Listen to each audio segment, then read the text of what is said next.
Bismillahirrahmanirrahim. Assalamualaikum warahmatullahi wabarakatuh, channel semua. Selamat pagi. Bagaimana nih kabarnya hari ini? Akang harap selalu sehat dan selalu bahagia. Sudah rindu sekolah kan? Nah, tapi nggak apa-apa deh, kita stay at home dulu ya untuk kali ini. Ingat, walaupun saya at home, kita harus tetap bersemangat untuk belajar. Oke? Baik. Kali ini, Kang Yudi akan sharing untuk channel semua mulai dari Arafah hingga Andalusia mengenai habit kita yang baru. Habit apakah itu? Ya, habit kita yang baru mengenai maaf, tolong, dan berterima kasih. Kuy, kita sama-sama belajar. Oke, kita masuk ke materi pertama, yaitu maaf, memaafkan. Manusia adalah tempatnya salah dan hilaf. Seperti ungkapan terkenal, nobody's perfect. Dari mulai tukang beca sampai seorang presiden sekalipun pasti pernah berbuat kesalahan. Kalau seorang presiden saja melakukan kesalahan, bagaimana kita? Tetapi kenapa tetap susah sekali untuk mengucapkan kata maaf? Jawabannya, karena maaf membutuhkan keikhlasan yang luar biasa bagi yang mengucapkannya. Selain itu, banyak yang tidak mau mengucapkan karena anggapan salah selama ini, yang menyatakan bahwa meminta maaf itu berbanding lurus dengan kekalahan, kelemahan, dan ketidakberdayaan. Padahal tidak seperti itu.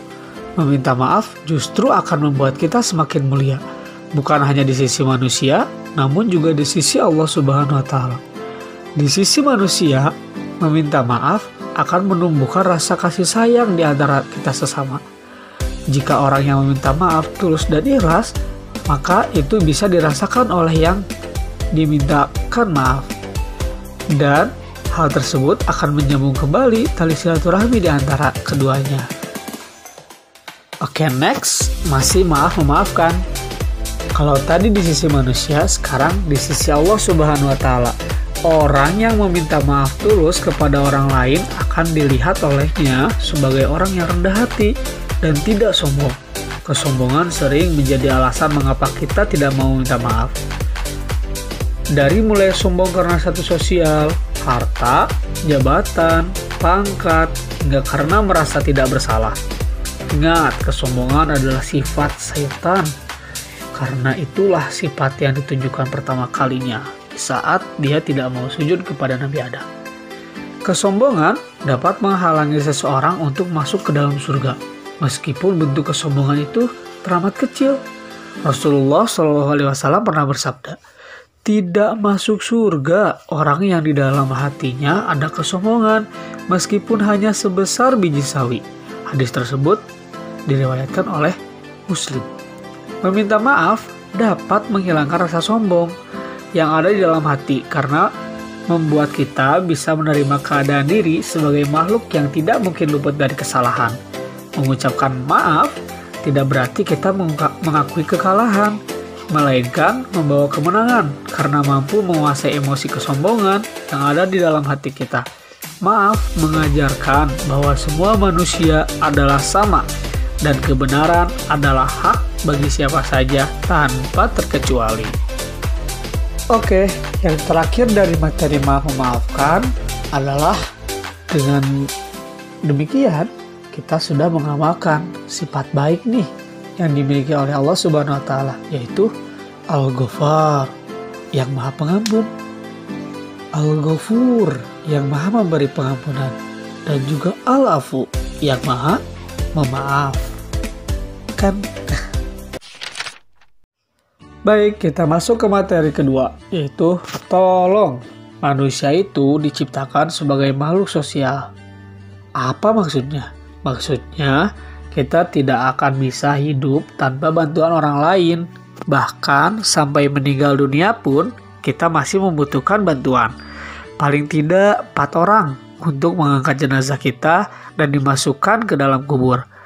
Setelah itu, sadar dengan kenyataan tersebut, lalu mengapa kata tolong sangat sulit diucapkan ya? Apalagi bagi orang-orang yang merasa memiliki kedudukan sosial yang tinggi. Padahal kedudukan sosial itu tidak berpengaruh apa-apa. Kedudukan sosial hanya dalam bidang pekerjaan. dan bukan dalam derajat manusia. Di antara sesama manusia itu tidak ada perbedaan status kecuali tingkat ketakwaannya. Kata tolong membuat kita sadar akan keterbatasan dan kelemahan yang dimiliki. Tolong membuat kita lebih mampu untuk menerima diri sendiri secara apa adanya dan terlihat apa yang bisa dan tidak bisa kita lakukan. Sungguh indah jika kita terbiasa hidup dalam suasana saling tolong-menolong, karena Islam sendiri telah mengajarkan budaya ini. Allah Subhanahu wa Ta'ala berfirman, "Dan tolong-menolonglah kamu dalam mengerjakan kebajikan dan takwa, dan jangan tolong-menolong dalam perbuatan dosa dan permusuhan." Quran Surat Al-Ma'idah ayat kedua. Menolong orang lain merupakan suatu investasi karena bisa saja suatu saat gantian kita yang akan membutuhkan pertolongan orang tersebut. Bukankah hidup ini seperti roda? Kadang kita berada di atas dan di lain waktu kita akan berada di bawah. Saat kita berada di atas, sebetulnya harus lebih sering lagi menolong orang lain karena ingat bahwa sewaktu-waktu roda kehidupan bisa bergerak ke bawah. Tolonglah orang-orang yang membutuhkan bantuan dari kita, apalagi jika orang yang meminta pertolongan sedang dalam kondisi terzolimi. Seperti yang telah dijelaskan Rasulullah SAW dalam hadisnya, tolonglah saudaramu yang menzolimi dan yang terzolimi. Para sahabat pun bertanya, menolong yang terzolimi memang kami lakukan, tapi bagaimana menolong orang yang berbuat zolim? Rasulullah menjawab, membantu mencegahnya dari terus-menerus melakukan kezoliman. Berarti kau telah menolongnya. Hadis riwayat Bukhari dan Ahmad.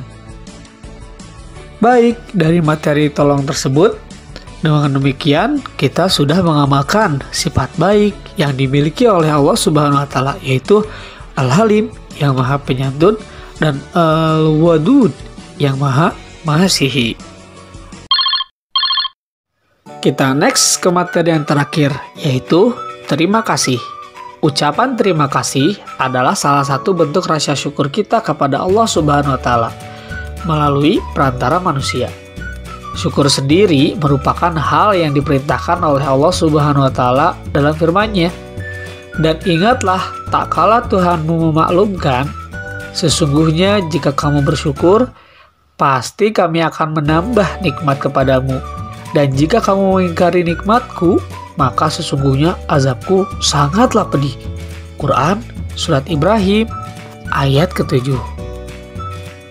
Dalam ayat tersebut terdapat Allah Subhanahu wa Ta'ala bahwa siapa saja yang bersyukur maka akan ditambahkan nikmat, dan bagi siapa saja yang ingkar akan mendapatkan azab. Sebenarnya itu sama saja dengan hubungan kita kepada sesama manusia. Di saat kita mendapatkan bantuan atau pertolongan dari orang lain, lalu kita menghargainya dengan mengucapkan terima kasih atas segala kebaikannya, maka bisa dipastikan orang itu akan merasa senang dan mau untuk menolong lagi di lain kesempatan. Jangan pernah lupa untuk mengucapkan terima kasih, karena itu adalah penghargaan terhadap segala kebaikan yang telah diberikan oleh orang lain kepada kita. Namun sayangnya kita seringkali lupa untuk mengucapkan kata sakti ini. Bagi sebagian yang lain, terima kasih sangat sulit untuk diucapkan karena memang ucapan terima kasih membutuhkan ketulusan dari yang mengucapkannya. Dalam Islam sendiri, ucapan terima kasih merupakan doa bagi yang berterima kasih dan juga yang membantu atau memberinya. Ucapan sederhana yang dianjurkan menggunakan kalimat jazakallah khair yang mempunyai makna semoga Allah membalasmu dengan kebaikan. Dan bagi penolongnya dianjurkan mengucapkan kalimat sederhana wa iyyaka atau wa iyyakum yang artinya kebaikan untukmu juga. Sebenarnya ada lagi sih kalimat ungkapan terima kasih dalam agama Islam ini. Tapi mari kita mulai dari yang sederhana seperti anjuran yang ada di atas. Baik, dengan demikian kita sudah mengamalkan sifat baik yang dimiliki oleh Allah Subhanahu wa taala, yaitu As-Salam yang Maha memberi kesejahteraan, Al-Latif yang Maha lembut, dan Al-Karim yang Maha pemurah. Next, mari kita simak video berikut. Check it out.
Oke, terakhir untuk sharer semua, ingat selalu 3 kata sakti tersebut ya. Jangan pernah lupa untuk selalu membiasakan diri mengucapkan kata maaf, tolong, dan terima kasih kepada siapapun karena kekuatan kata-kata tersebut sangat luar biasa. Bukan saja bagi yang mendengar, tapi juga bagi yang mengucapkan. Ketiga, kata tersebut akan melatih kita untuk belajar menghargai orang lain, dan dengan mampu menghargai orang lain, paling tidak kita telah menghargai diri kita sendiri. Jazakallah khair channel semua. Tetap semangat. Allahu Akbar. #stay at home.